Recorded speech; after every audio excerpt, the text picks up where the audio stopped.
Page 36, Arrowhead. And we have a new note for the bass clef to learn. And know from now on, forever and ever and ever. Okay, so keep up with these notes. You don't have time to keep figuring them out. We just have to memorize them. We're just taking them a little bit at a time, so hopefully you can. And hopefully you know the names of the white keys on the piano by now. You don't have to figure those out because we keep adding. You got to stay up. If you don't know the keys on the piano yet, you might want to go back and start the book again and just go over everything again. Take your time with it. Make sure you're staying up and you understand everything. But the F for the bass clef, they show it to you. It's the next to the top line. It's another anchor note. And the reason it's an anchor note is because, remember I told you before that a bass clef was also known as an F clef? Now they're telling you it is. I already told you. That's because it's telling you where the note F is on the staff. We need some, any line on staff could be any note. The clef signs tell us what's what. And it's next to the top line. It's the line in between the dots. So it's an anchor point. It's an F. And it's the F below middle C. That's middle C, that's the F. So when you see that note, like the first measure here in Arrowhead, you play this note on the piano. No other F will do. And you know an F is at the bottom of a group of 3, I hope. We got lots of Fs, but only this F below middle C will do for that note. So I expect you to know that note from now on in the music, and you already know the note on the piano. So here we got Fs and Cs in this thing. So we're going to put our hand in this position because we can cover both of these notes in one hand position. We don't have to move the hand around. So it's the little finger and the here. We're here for this one. And this position, just as we'll tell you, is called an F position because each finger's on a note next to each other or close to next to each other. And the bottom note is an F. The bottom note identifies it. So it's an F position. We've got a lot of F positions on the piano. That's an F position, F position, F position, F position, whatever. But the music tells us which F position to use, and that's where F below middle C is here. So I'm going to go through the routine for learning a piece of music. We'll lose it later. And see what we get here. I look it over, I see it's a line long. It has a repeat sign at the end, so we're going to play it twice, but we only have one line of music to learn. Okay. The clef signs are treble and bass clef. The time signatures, 4/4 time signature. We've had all that before. The top staff is empty all the way across. There's just whole rests on it, so this is strictly for the left hand. I see quarter notes and quarter rests and half notes and half. Okay, we can do all that. So I get the notes and the rhythms. With here, that's the hand position. The quarter notes, 1, 2, and again, I'm letting weight push it down. Don't hold the handle or the hand still and try and use the fingers. Please don't. Relax. Let the wrist collapse a little bit.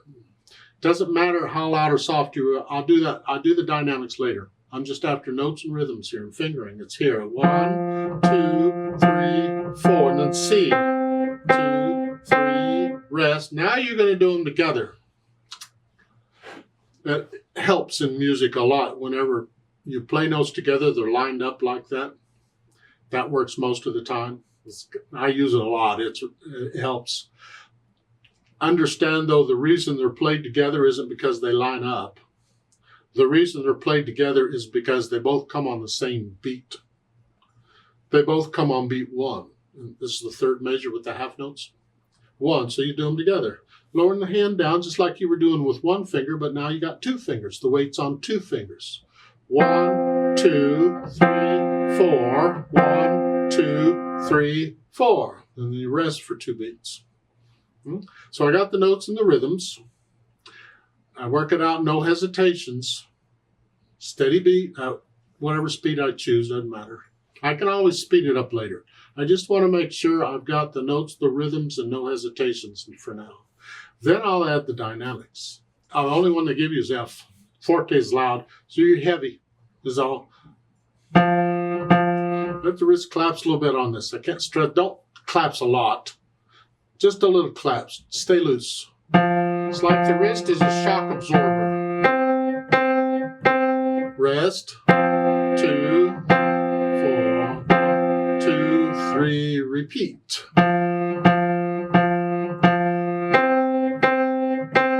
Rest. 2, 3, 4. If you're curious about the speed, because I do add the speed eventually, they're not telling us how fast to go yet. So I haven't talked about it yet. If you were going to sing it, how fast would you sing it? And it's entirely up to you. If they don't give you anything, it's entirely up to you on how you want to interpret it. We need to start talking about interpreting the music too. It's not just a mechanical thing of playing note, note, note, note, note. A computer can do that.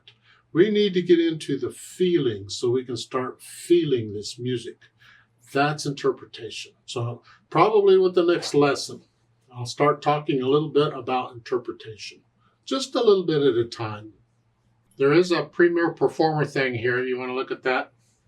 It says play Arrowhead again, no duet.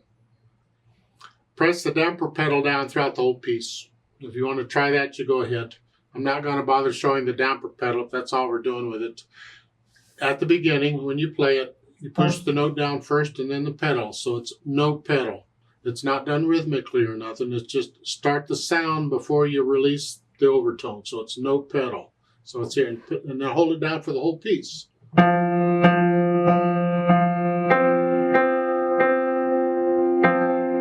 The whole thing. You want to try that? Go right ahead. So let's play this together to make sure you have the right notes and rhythms. Now, I'm not doing any louds and softs. I'm just playing it. But we will repeat it. And I'll give us 4 counts. 1, 2, ready, go.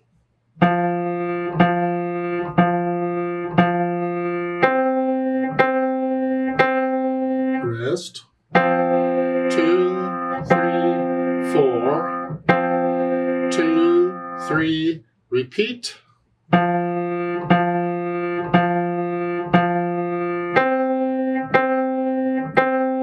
Rest. 2, 4.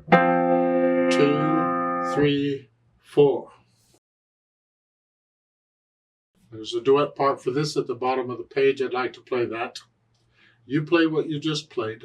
I'm going to speed it up quite a bit. And I need you to go up an octave again. So once again, just pretend the middle C on the piano instead of here is up here. So instead of here, you're up here. Play it up here. Now remember, you got to be able to play this without any hesitations, or this won't work. And I forgot to tell you, if you can play this without looking at the keyboard, it's better. You want to start developing that feel for the keyboard. 1, 2, ready, go.